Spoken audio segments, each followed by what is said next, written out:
आज की क्लास में हम पढ़ेंगे बौद्ध धर्म के बारे में। बौद्ध धर्म के संस्थापक गौतम बुद्ध हैं, जिन्हें एशिया का ज्योतिपुंज कहा जाता है।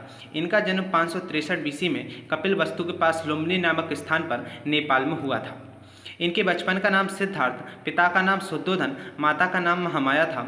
इनके जन्म के 7 दिन बाद माता महामाया का निधन हो गया।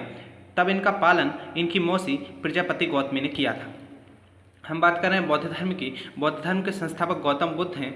इनका जन्म 563 बीसी में कपिलवस्तु के पास लुम्बिनी नामक स्थान पर नेपाल में हुआ था। इनके बचपन का नाम सिद्धार्थ, पिता का नाम शुद्धोधन, माता का नाम महामाया था। इनके जन्म के 7 दिन बाद इनकी मां महामाया की मृत्यु हो गई। तब इनका पालन इनकी मौसी प्रजापति गौतमी ने किया था। इनका विवाह 16 वर्ष की अवस्था में यशोधरा से हुआ था, जिनके अन्य नाम हैं बिंबा, गोपा, भड़क्षिणा। इसके बाद 28 वर्ष की अवस्था में इनके पुत्र राहुल का जन्म हुआ। इन्होंने 29 वर्ष की अवस्था में घर छोड़ा, जिसे बौद्ध साहित्य में महाभिनिष्क्रमण कहा जाता है, और ये अलार कलाम आश्रम गए। इन्होंने अपना पहला गुरु अलार कलाम को बनाया और उनसे सांख्य दर्शन की शिक्षा ली। इसके बाद इन्होंने अपना दूसरा गुरु रुद्रक रामपुत्र को बनाया। इसके बाद 6 वर्ष तक इन्होंने तपस्या की। तब 35 वर्ष की अवस्था में बोधगया या उरुबेला में वैशाख पूर्णिमा की रात को निरंजना या फाल्गु नदी के किनारे पीपल के वृक्ष के नीचे इनको ज्ञान की प्राप्ति हुई।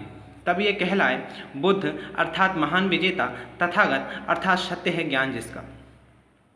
फिर ये बोधगया से सारनाथ गए और सारनाथ में इन्होंने अपना पहला उपदेश दिया, जिसे बौद्ध साहित्य में धर्मचक्र प्रवर्तन कहा जाता है। इसके बाद सारनाथ में ही इन्होंने 5 शिष्य बनाए और बौद्ध संघ की स्थापना की। इन्होंने अपने प्रिय शिष्य आनंद के कहने पर बौद्ध धर्म में स्त्रियों को प्रवेश दिया और पहली महिला शिष्य के रूप में मां प्रजापति गौतमी को दीक्षा दी। फिर ये सारनाथ से श्रावस्ती गए और श्रावस्ती में सबसे अधिक समय रुके और सबसे ज़्यादा उपदेश भी श्रावस्ती में ही दिए।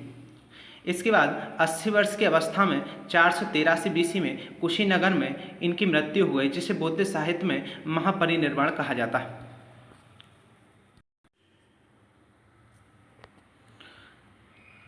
बौद्ध स्तूपों की कुल संख्या 8 है, जिसमें से मध्य प्रदेश में है सांची और भरहूत, उत्तर प्रदेश में है पिपरहूत और सारनाथ, बिहार में है नालंदा और बोधगया, और आंध्र प्रदेश में है नागार्जुन कोंडा और जगरियमपट्ट। हम बात कर रहे हैं बौद्ध स्तूपों की। बौद्ध स्तूपों की कुल संख्या 8 है। मध्य प्रदेश में है सांची और भरहूत, उत्तर प्रदेश में है पिपरहूत और सारनाथ, बिहार में है नालंदा और बोधगया, आंध्र प्रदेश में है नागार्जुन कोंडा और जगरियमपट्ट।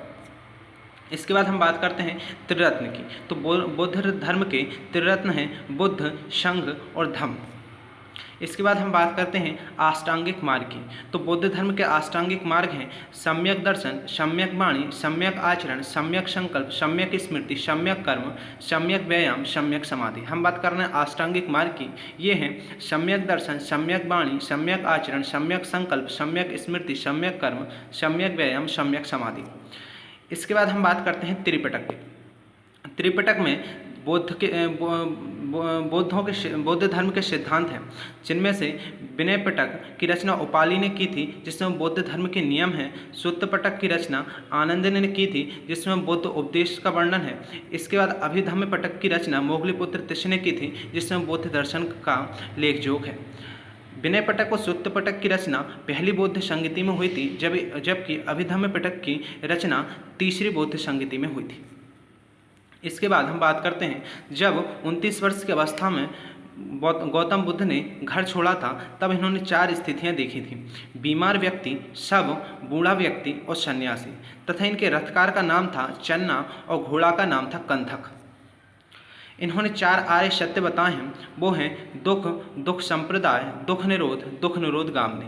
जिसमें दुख संप्रदाय का अर्थ है दुखों का कारण, दुख निरोध का अर्थ है दुखों के कारणों का निवारण, दुख निरोध गामनी का अर्थ है निवारण के उपाय। इसके बाद हम बात करते हैं बौद्ध धर्म के प्रतीक चिन्हों की। उसमें जन्म का प्रतीक चिन्ह है कमल व सांड, गृह त्याग का प्रतीक चिन्ह है अश्व, और निर्वाण का प्रतीक चिन्ह है पद चिन्ह और स्तूप। इसके बाद हम बात करते हैं बौद्ध संगीतियों की। बौद्ध संगीतियों की कुल संख्या 4 है। पहली बौद्ध संगीति 483 बीसी में राजगृह में हुई थी, जिसकी अध्यक्षता महाकश्यप ने की थी। इस समय शासक अजातशत्रु थे। इसी संगीति में विनय पिटक और सुत्त पिटक की रचना हुई थी। दूसरी बौद्ध संगति 100 वर्ष बाद 383 बीसी में हुई थी। ये वैशाली में हुई थी। इसके अध्यक्षता सवा कामी ने की थी। इस समय शासक कालाशोक थे और बौद्ध धर्म दो ग्रुपों में स्थिर व महासंदेह में बंट गया था। इसके बाद तीसरी बौद्ध संगति 255 बीसी में हुई थी। ये पाटलिपुत्र में हुई थी। इसकी अध्यक्षता मोगली पुत्र तिस्से ने की थी। इस समय शासक अशोक थे।